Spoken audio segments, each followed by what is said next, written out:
আসসালামু আলাইকুম রহমতুল্লাহি ওবরাকাতু। সুপ্রিয় দর্শক, আপনাদের সকলকে স্বাগত জানাই। আজকের পুরো পশ্চিমবঙ্গ জুড়ে যে এসআইআর কার্যক্রম চলছে তার বিষয়ে সেটার উপরে বেশ কিছু কথা বলবো। বলার আগে যারা আমার এই ভিডিওটি দেখছেন তারা অবশ্যই ভিডিওটি লাইক, কমেন্ট, শেয়ার করবেন, যাতে করে আমার এই কথাগুলো বেশ কিছু মানুষের কানে পৌঁছয়, তারা যেন এই ব্যাপারগুলো অবগত হতে পারে এবং আমার কথাগুলো যেন তাদের কানে পৌঁছায়। যাই হোক, কথা হলো, আজকে যে এসআইআরের নাম দিয়ে কেন্দ্রীয় সরকার তথা বিজেপি সরকার শুধুমাত্র পশ্চিমবঙ্গ নয়, পুরো ভারতবর্ষের জনগণকে দিনের পর দিন হেনস্থার শিকার করছে। কখনো নোটবন্দি, কখনো এনআরসি, কখনো জিএসটি, সমস্ত কিছু একটা একটা করে সিদ্ধান্ত নিয়ে সাধারণ মানুষকে যে বলির পাঁঠা বানিয়ে হেনস্থার শিকার করছে, তার মুখ্য জবাব দেওয়ার জন্য আজকের এই ভিডিওটি করা। ফার্স্ট অফ অল, যে বিজেপি সরকার দীর্ঘ এই 13-14 বছরে ভারতবর্ষটাকে তিলে তিলে শেষ করে, ভারতবর্ষের সমস্ত কিছুকে বিক্রি করে শেষ পর্যন্ত সাধারণ মানুষকে এই ভারতবর্ষ থেকে বিতাড়িত করার জন্য, নিম্ন মধ্যবিত্ত শ্রেণীর মানুষকে এই ভারতবর্ষ থেকে বিতাড়িত করার জন্য যে কুপরিকল্পনা ক্রমাগত করে চলেছে, সেটা কিন্তু দিনের পর দিন বেড়েই চলেছে। এবং এর কারণ হলো সাধারণ মানুষ, যারা আমরা নীরবে এই সমস্ত কিছু মেনে নিচ্ছি, সেটারই জন্য। আজকের কৃষক আন্দোলন যে ভূমিকা নিয়েছিল, সেই কৃষক আন্দোলনের দিকে লক্ষ্য করলে আমরা বুঝতে পারবো, আমরা জানতে পারবো যে জনগণের উপরে আর কেউই নয়, ভারতবর্ষের সমস্ত কিছুর ঊর্ধ্বে কিন্তু ভারতবর্ষের এই জনগণ। আপনি আইন আদালত থেকে বলুন, সেটা কাদের জন্য? এই জনগণের জন্য। সরকার জনগণেরই জন্য। যা কিছু আছে সমস্ত কিছু কিন্তু এই ভারতবর্ষের জনগণের জন্য।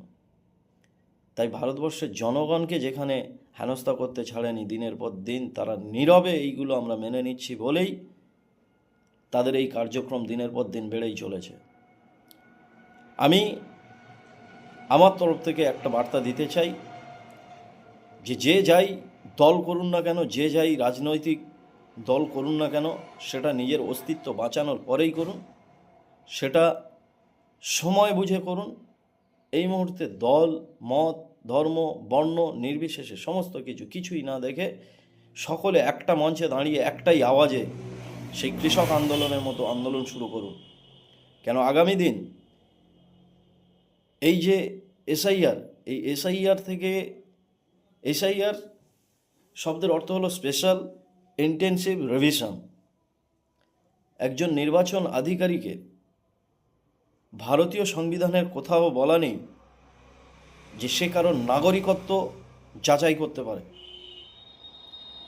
সরাসরি নির্বাচন কমিশন ভারতবর্ষের কোনো নাগরিকের নাগরিকত্ব যাচাই করতে পারেন না। তারপরেও আজকের এই এসআইআরের নাম দিয়ে ভারতবর্ষের নাগরিকত্ব প্রমাণ করতে ব্যস্ত ভারতবর্ষের সাধারণ জনগণ। কেন বুঝতে পারছি না। প্রত্যেকে ডকুমেন্টস হাতে নিয়ে, গাদা গাদা ডকুমেন্টস হাতে নিয়ে আমরা গিয়ে লাইনে দাঁড়িয়ে, সকাল থেকে দাঁড়িয়ে বিকাল পর্যন্ত, সন্ধ্যা পর্যন্ত, রাত 11টা, 11:30, 12টা পর্যন্ত মানুষ লাইনে দাঁড়িয়ে নিজের নাগরিকত্ব প্রমাণ করতেই ব্যস্ত। আরে, আপনি যে ভারতবর্ষে জন্মেছেন, এটাই আপনার ভারতবর্ষের নাগরিকত্ব হওয়ার সব থেকে বড় প্রমাণ।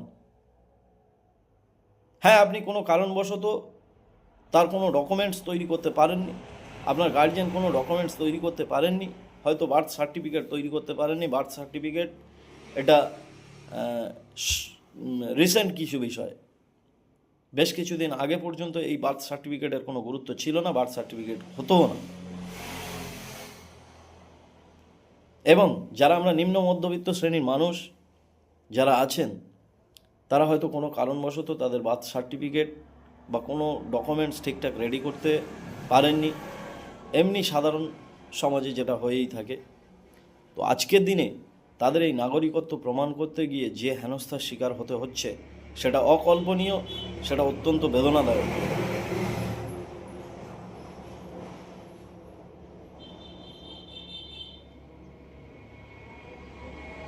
যদি আমরা নাই পারি যে এক মঞ্চে এসে দাঁড়িয়ে আমরা আন্দোলন শুরু করতে, তাহলে যে যার যেখান থেকে পারেন সেখান থেকে আন্দোলন শুরু করুন এবং রাস্তায় নামুন।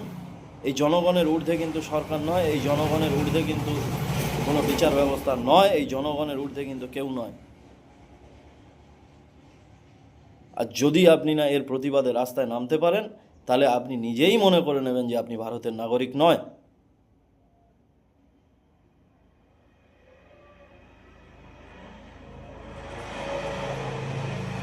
আসুন আজকের আমরা শপথ করি, জাতি ধর্ম বর্ণ নির্বিশেষে, দল মত সমস্ত কিছু নির্বিশেষে সবার উপরে গিয়ে আমরা একই মঞ্চে দাঁড়িয়ে আগামী দিন এই এসআইআরের নামে যদি কোথাও কোনো বৈধ ভোটারের নাম বাদ যায় বা এইভাবে যদি দিনের পর দিন আরও হেনস্থার শিকার হতে হয়, তাহলে আমরা সকলে রাস্তায় নামি, প্রতিবাদ করি এবং গণতান্ত্রিকভাবে তাদেরকে মুখ্য জবাব দিয়ে ভারতবর্ষ থেকে বিতাড়িত করতে পারি। এই জনগণ চাইলে বাংলাদেশের মতো অবস্থা করতে পারে, এই জনগণ চাইলে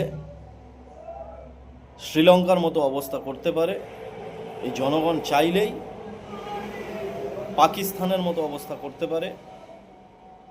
আজকের ভারতবর্ষের এই কার্যক্রম দেখে ভারতবর্ষের আশেপাশে চুনোপুটি দেশগুলো তারা ভারতবর্ষকে নিয়ে ট্রোল করছে, তারা ভারতবর্ষটাকে নিয়ে মজা করছে। যাদের সাহসী ছিল না ভারতবর্ষের দিকে চোখ তুলে তাকাতে, তারা সরাসরি ভারতবর্ষকে হুমকি দিচ্ছে। আপনি পাশের প্রতিবেশী রাষ্ট্র বাংলাদেশ বলুন না, পশ্চিমবঙ্গের বুকে যত কুকুর বিড়াল ঘুরে বেড়ায় তার থেকে কম জনগণ বাংলাদেশে। ভারতবর্ষের লোক যদি সকলে একসঙ্গে প্রস্রাব করে দেয়, বাংলাদেশের মতো দেশ ডুবে মরে যেতে পারে, বন্যা সৃষ্টি হয়ে যেতে পারে। সেই বাংলাদেশ চোখ রাঙিয়ে ভারতবর্ষটাকে হুমকি দিচ্ছে। এই ভারতবর্ষটাকে কোন জায়গায় নিয়ে যাচ্ছে?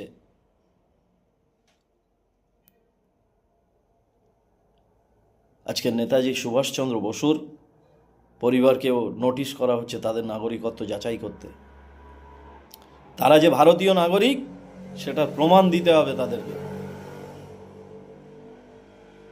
5 বারের এমএলএ, তাকে নোটিশ ধরানো হচ্ছে। 5 বারের জনপ্রতিনিধি, যাকে মানুষ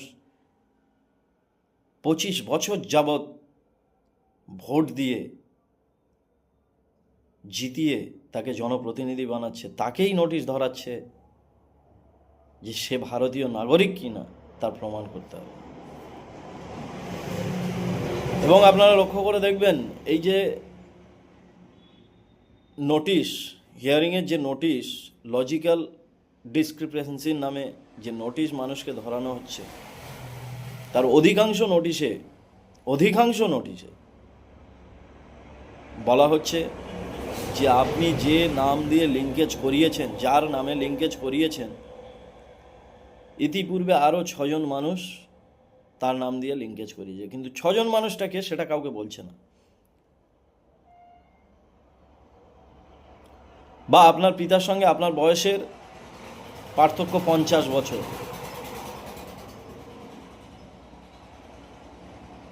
এই 2-3টে বিষয়, কিন্তু এই যে 2-3টে বিষয় প্রিন্ট করে রেখেছে নির্বাচন কমিশন, সেটাকে একদম কমপ্লিটলি যেমন পারছে তেমন বিলি করছে, যাকে পড়ছে। ব্যাপারটা দেখার কোনো দরকার নেই। এইবার আপনি হেনস্থার শিকার হবেন। কে আপনার নামে 6 জন, কে আপনার বাবার নামে লিঙ্কেজ করিয়েছেন, আপনি কাকে খুঁজবেন?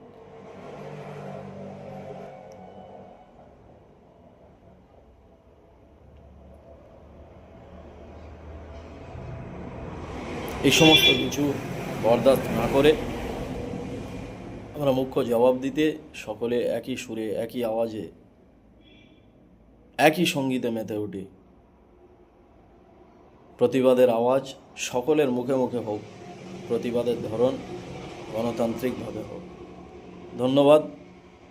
ভিডিওটি একটি লেন্দি হওয়ার জন্য দুঃখিত। তবে যারা আমার কথাগুলো শুনলেন, যদি ভালো লেগে থাকে, যদি আমার সঙ্গে সহমত হয়ে থাকেন, তাহলে ভিডিওটি শেয়ার করবেন এবং শেয়ার করে চারিদিকে ছড়িয়ে দেবেন, যাতে করে বিভিন্ন মানুষ এই কথাগুলো শুনতে পারে এবং তাদের মতামত জানাতে পারে। আপনাদের মতামত কমেন্টে জানাবেন। আশা করছি সকলেই ভিডিওটি শেয়ার করবেন। ধন্যবাদ।